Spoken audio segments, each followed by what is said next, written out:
This is my life with albinism. Now, this is my life with albinism. And this is my life with albinism. So, welcome back to another episode of Life with Albinism. I'm your host, Dale, and I'm here with a special guest, and he's actually been on our show before, so it's good to see you again, man. Nice to I'm see going to still man. let you Thank introduce you, yourself to the people. Yes, I'm Justin, you know what I mean, and I'm glad to be here. You know what I'm saying? I love what you do, man. I really do. Thank you. For the culture. I think it's its own culture. It's unique, you know, and I'm always about giving that same perspective and mindset, like, yo, there's uniqueness to the culture of albinism. Yeah. You know, and if people look at it like it's something that's wrong or it's a deficiency into the world, it really isn't. Right. You know what I mean? It's a reason and a cause. And that's one of the biggest reasons why I do what I do, right? Because I feel like albinism is its own community. You know what I mean? There's so many people with albinism. So there's so many people I can talk to, so many people I can interview. Right. And I want to kind of build that community to the point where, like you said, it doesn't become its own thing, like where it's integrated. Right. I want albinism to be a lot more integrated. You know, I want to be able to turn on ESPN and see somebody with albinism. I want to be able to turn on BET and see somebody with albinism. I want to be able to watch a modeling show and see somebody with albinism other than the same two that we know of. You know what I mean? Right. So that's the thing. I want it to be more of an inclusive kind of community and not just albinism by itself, you know. So that's kind of why I do what I do, man. Right. And I appreciate people like you who support and who actually appreciate it and who understand. It's dope. You know what I mean? It's dope. It's something I can really. It's a voice for us too as a community, you know, as a whole, because you know you got a lot of young albinism. It's more albino people today than it is back then. Oh, for sure. In my opinion. No. That's facts. You know, as generations go by, of course, the birth of more and more people, so the chances of having albinism is more and more now. You know what I mean? And it's becoming more of a norm. And as we look at it, we should always look at it's just a norm, because everybody unique their own. You got people that come out, you know, very light complected, but they're Irish, Creole, and you Creole, but they, you know, albinism is based off of. There's a thing. Albinism is pretty much, in my opinion, I might be wrong. Doctors can check me on this, but albinism is the eyesight thing. It's not more of the, because like for example, if you got the flu, you got symptoms of the flu, but then you know what exactly the flu is, the influenza is. Right. So it's just the same concept or same principle almost. The symptoms is, okay, you're fair skinned.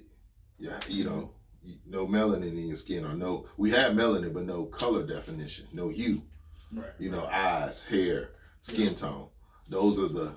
That's exactly what it is. It's the lack of melanin, or the lack of melanin in the hair, skin, and eyes. You know, and we gotta say lack of, because obviously, you know, there's different types of albinism. So some people have a little bit of melanin. Right. Some people have no melanin, like the type 1 people with albinism, where they're almost kind of like the Santa kind of look. Yeah, they got. I don't mean to offend nobody. No, but you know what I'm trying to say. You gotta just tell it how it is. Right. Like a black albino like you and me. Right. We're different from a person with white albinism. Right. We all got the red hue. I've actually noticed that a lot of the Caucasian albinos have type 1. It's like it's more common amongst the white albinos. But shouldn't that tell you the question? I think it answers itself, but it shouldn't have a looming question like we have melanin in us as a gene, because the black gene is 9. It has 9 genes, and every other race has 6 genes in it. Right. So that would tell you the slight difference of how we can tolerate maybe the sun a little bit more than the Caucasian. Well, you know, not the people with albinism. I hope you know that, right? I mean, I ain't gonna lie, like the risks are high, but we still have a protecting factor because of the number of genes. So that's just a question of mine. Okay. Maybe somebody else asked. Those aren't. I got the answer. Facts. I'll tell you right now. All right, talk to me. So here's the thing, right? So albinism being categorized by the lack of melanin in hair, skin, and eyes, and there's different levels, right? Some people you've seen people with albinism with type 3 or type 4 who are actually their skin is actually kind of brown. Their skin is actually brown. So they have a little bit. They are slightly melanated. So it goes from near normal amounts of melanin, which is type 4, to slightly melanated type 3, to very little melanin type 2, and to no melanin type 1. So the least amount of melanin you have, the least amount of protection you have from the sun, because melanin is literally the protection from UVA rays. So the least amount of melanin you have, the more you will be, the easier it is for you to be burned by sunlight. So in that perspective, we could get burned a lot easier than a normal Caucasian person, and same sense in a type 1 albino can get burnt easier by the sun than a type 2 or type 3 albino. Yeah, so what do you think we classify? We are more than likely type 2. So here's one of the rules you can kind of use. Now this isn't always the case. Not always, but most of the time this is the case. Okay. You can usually tell by the color of the hair. So if the hair is fluffy white, that's typically type 1. Got it. If the hair is blonde or golden, it's type 2. If the hair is slightly brown, it's type 3. And if the hair is dark brown, it's type 4. Well, my hair used to grow in black and brown like yours. But your beard, not the top of your head. No, I was a strawberry blonde. That would okay. So like you did have a darker. So you could be a type 3 then if that. This is just fine because I'm bald. Okay. But like, my hair was strawberry blonde. My hair was very long when I came out. Okay. My mom told me, she's like, it was like almost an orangish color, but it's a blonde orange. So she classified like maybe a slight bit lighter than my beard. Yeah.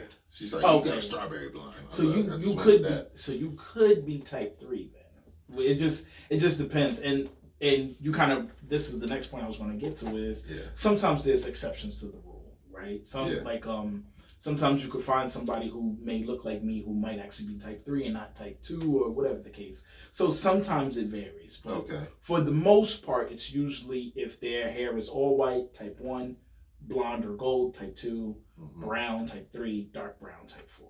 So that's usually the rubric you can kind of use. But so being that now I have you here in more of a one-on-one setting, I want to just talk a little more about your upbringing. So what was it like for you living with albinism? Did you grow, first of all, you grew up in New York, right? I grew up in Georgia, Albany, Georgia. In Georgia. Okay, so what was it like? So what was it like growing up in Georgia for you? Well, I was young in Georgia before I moved here. Okay. Moved here when I was 9 years old. But before that, it was just normal. I didn't even see myself as different. Okay. How was that? Was there a lot of albinism in the neighborhood or something? No, there wasn't a lot of it. It was just me. I stood alone before my sister because she was born here. My youngest sister was born here in 1992. I'm 84. So like, being the only one in the family, like all my immediate family, all my mom's side of the family, and I got a partial cousin that's on my dad's side. So I know where the gene comes from. It's from his side of the family.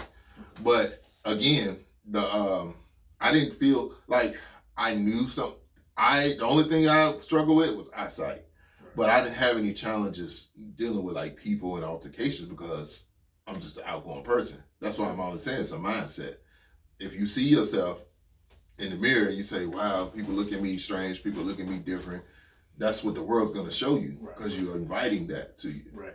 So I never had that problem because I had a lot of siblings, and if it had, put it this way, it had for me to get in the mirror to actually see really, or look at myself and oh yeah, okay, I am albino. For me, it was like the opposite, right? It was like my friends were so used to me, like, and my friends to this day still tell me now, like, I'm so used to you that you're just Dale to me. I don't even think about you. Right. Nobody cared. Nobody really cared. Now, when you had joking sessions, that's normal. Yeah.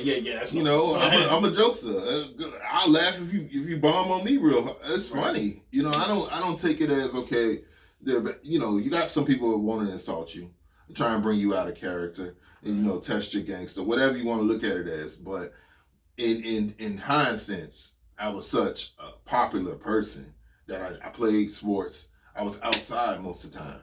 And I think a lot of that come from my upbringing was we were Pirates level. We were like literally impoverished.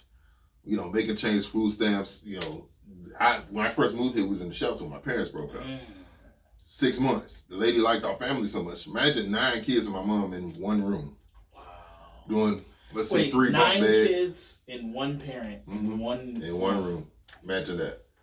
So that's literally living on the streets. No car, walking to school, walking wherever you need to go.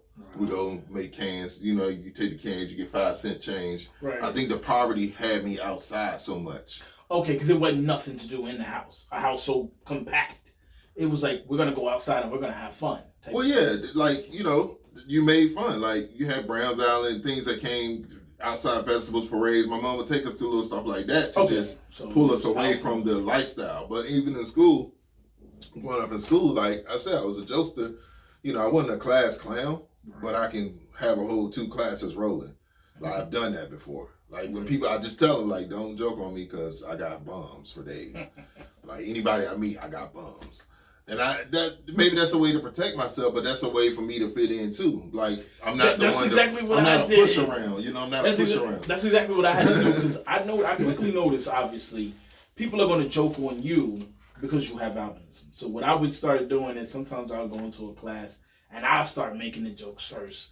Just to kind of set that tone. Like, I know it's going to come to me, so let me just do it first. But it was all playful. It was never like malicious, like I was trying to bully somebody. Yeah. It was always like, all right, let me just crack a little funny joke first, because I want, you know, I know it's going to happen to me, so let me just invite it. You just gotta relax. Honestly, it's all in your mindset. If you be like, yo, everybody's gonna pick on me, I look different. You got people that don't have no limbs.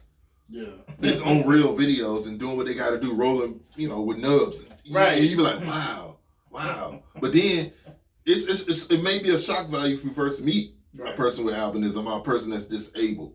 You know, that's 2 different things to me. Albinism is just, okay, my eyes are low vision. That's the disability, not the skin color, not the outer appearance. That's not the disability. Right, disability is the sight. Right, a lot of people confuse it. And for some people, it's not, like for you, it's not even a disability for you, because you can still operate a motor vehicle. Yeah. Right. Unlike me now, my vision is so low that I cannot operate a vehicle. So I am technically disabled from my albinism because of the sight. But it just depends on the person. Right, but we both never saw 20/20 before. Right, correct. You know what I'm saying? Even with a monoculars on, that's not 20/20. Right, that's not 20/20. Because the triple lines or the double lines, I struggle. Like, but I was fortunate enough to have a doctor, because you know how most people with albinism, their eyes roll all over the place. Yeah. That's the muscle. All they have to do is go get a LASIK today, or go get their muscles tightened behind their eye. My eyes were pulled out when I was 4 years old. Because I thought I was going blind, because my eyes kept rolling back. And I was crying. I didn't see nothing but black. So my mom took me to the doctor, and they pulled my eyes out and they tightened the muscles up. Because your eyes, the first time I've ever heard. The doctor told me this. He's like, yeah, your muscles will tighten up. Your eye, this is your eyeball, right? And it pivots every time you turn your eye. It pivots. It doesn't go in the same direction. It pivots so your eye can do. So that muscle was loose. That's why a lot of people their eyes be rolling all over the place, because you're trying to catch up to really what you're trying to see. Yeah. You know what I mean? So mine were tightened up. And the astigmatism is something else. That's just like a lens, like a camera lens. You got the focus. That's the astigmatism. Unfortunately, the pupil does this instead of just having its own. Right. So your eyes no longer move back and forth involuntarily. No, I have a small astigmatism. Very small. Yeah, very small, because it's I think it's a lot of muscle memory. Like, honestly, that's how a lot of people with low vision survive, whether you albinism or not. You know, you learn muscle memory, just like like Helen Keller. How did she learn how to read and write? You be like, what's the point of reading and writing when you're deaf and blind? I mean, she's not albinism. It's just a deficiency. Right. It happens to anybody. Right. You know what I'm saying? So you got to learn how to live with it and adapt. So as this space, I can literally cut off every light in this house and still navigate. Wow. You know, because we don't have the pigmentation. See, the pluses that we have is our eyes don't adjust. Like, you know those lenses that they give us that call transitional lenses? They get darker. Mm-hmm. People with good vision and melanin in their skin, they eyes adjust to the sunlight. Right. So we have an advantage. So when you cut the lights off, their eyes don't readjust. They stay where they are. We can literally almost see in the dark almost. Oh, so what you're saying, and I never thought about this. Just cut So every what you're light saying out is your house. because people with albinism are very light sensitive in their eyes. Yeah. When there's no light, their eyes is actually more comfortable, in a more comfortable state because of the light. Yeah, because notice when we put shades on, it's like, you don't get the headaches. Right. You're not dealing with the blindness of the sun or a light that's like a high fluorescent light. You're not getting, you're not dealing with that when you have your glasses when they transition. Or you have just, you throwing some lokes, throw your lokes on, they got prescription and you're fine, you're comfortable. So man, you're on their level now. You're on the level of 2020, dealing with the definitions, the changes of light color. We can see color fine. Some people are colorblind. Yeah, and low vision. Right. So you got to understand, as any deficiency you have to tap into the good part of it and not necessarily keep so much focus on the bad or the negative. So let me ask you this. Are you wearing contacts right now? No. So you don't wear contacts or any corrective lens? No glasses? Well, I do have glasses. Okay, and you wear them when you drive? Only if I need them. Wait, you can drive without glasses? Yeah, because I know my turf. Now, so you're not supposed to? Now, if I'm on the highway cruising, sometimes I'll take them off. These right here? Yeah. Are the DMV glasses. I used to wear these every day. And nobody would pick on me. Like, oh, you're a diamond appraiser. Yeah, I am. Nah, I swear to you, in class, I wore these every day. Nobody would joke. No. I think it's how you carry yourself. I really believe that. It's hard to believe. That people will try. Listen, you got some people that's going to try you. You do. You have.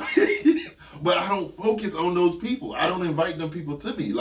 It's more like, I'm looking at you through these lenses, not this.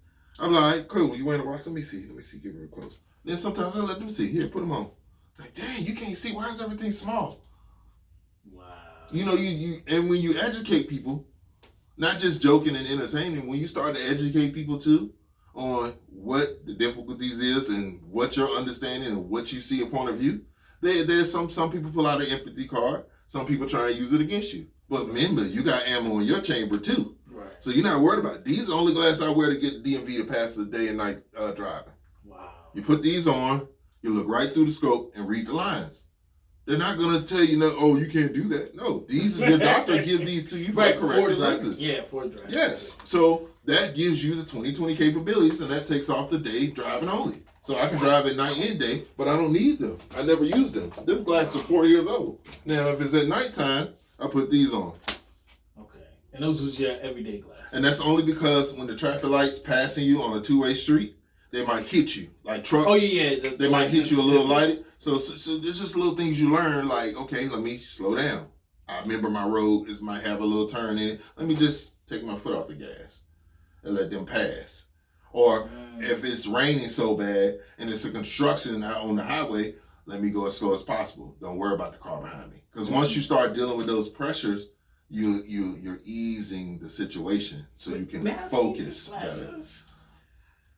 Those got me corrected to 20/60. Wow. My vision has got better. Oh, these ain't even that bad. 'Cause I actually have my contacts in. Wow. Okay. And those are old. Those are very old. Wow. Okay. You know what I'm saying? I've been through the rough with these, but only when you see me with glasses on, that's because I'm examining. Right. Something you need to see up close. Examine everything. Like my phone, I'd probably be right here. My doctor told me, look, you need to be 16 inches away. Practice that. If you're here, that's hard. Practice that. It's hard for me too. It's a challenge because you're in depth. Right, and one thing I've noticed, right, is when I hold things close, people ask me all the time, why are you holding that so close to your face? Because I'm nearsighted. A lot of times, and it is because I'm nearsighted, right? Yeah. But a lot of times I do it out of muscle memory because I have gotten used to the habit of holding things close to my face. So now even when I don't need to, I still do it accidentally. Mm-hmm. So like, for example, the best example is like something on paper, right? Yeah. Usually when something's written on paper, it's small font, so I have to hold it a little close. Yeah. So unconsciously, I do the same thing with my phone. Whereas in my phone, I can actually hold it probably back here and still look at it, but I'm in the habit of doing that. Well, just think of it this way. Let's say you're watching a movie on your phone. You turn it sideways, you get your cinema mode. Even if people with good vision pull the phone up close. If you have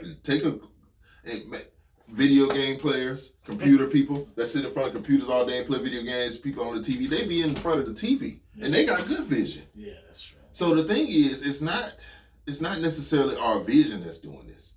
It's more like the experience. Like if you in first person mode, you playing Call of Duty, you want to make sure you see everything, but you want to get into it instead of look onto it.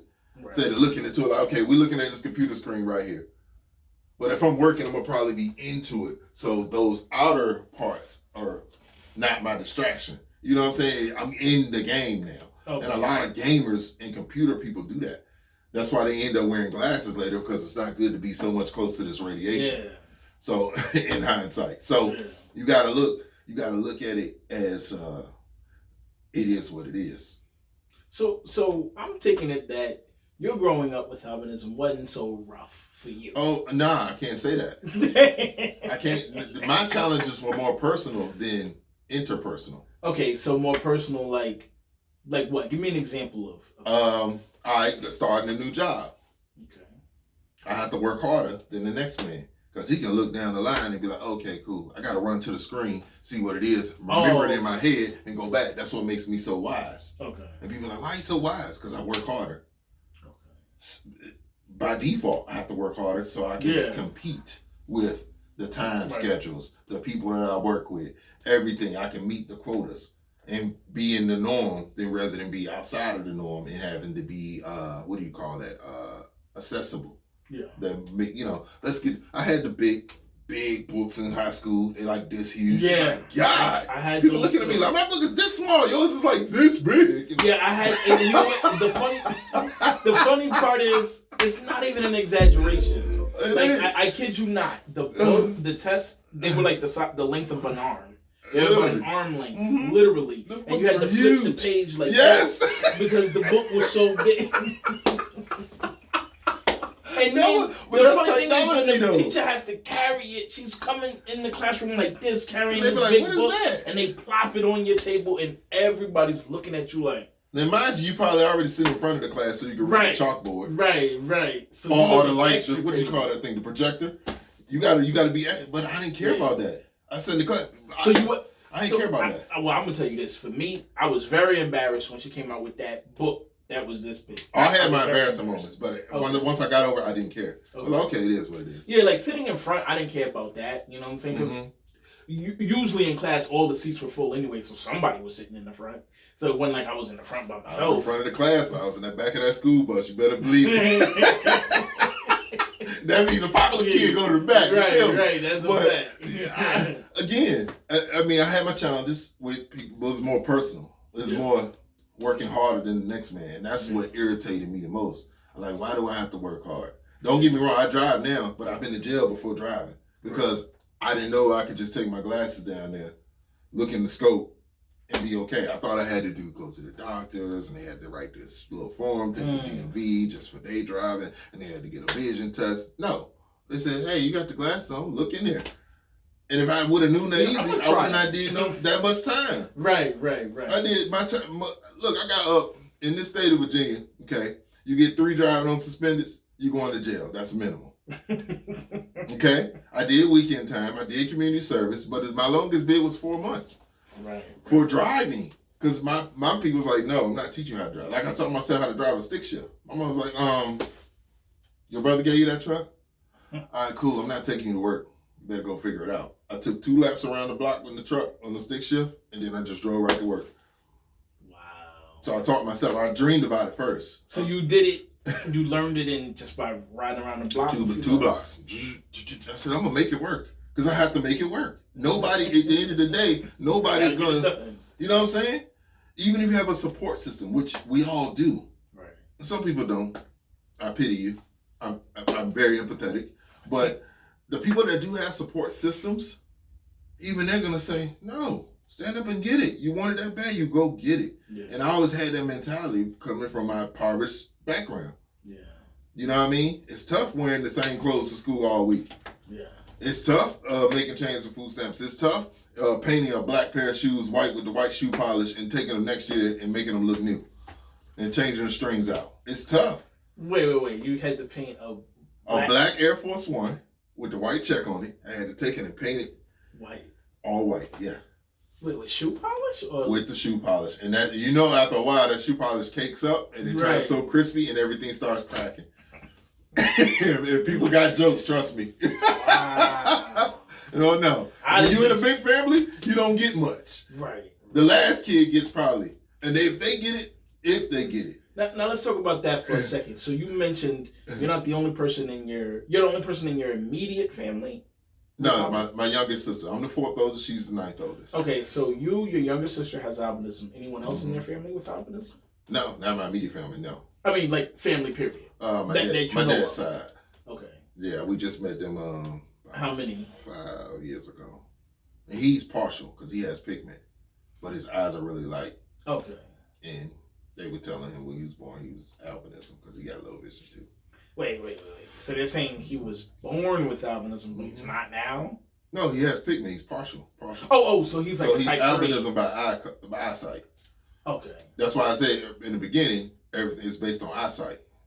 Or outer appearance, just outer appearance to show. So you're saying that there's a type of albinism where it's only the eyes and not the skin? Yeah, he's light. He's fair skinned rather than everybody else.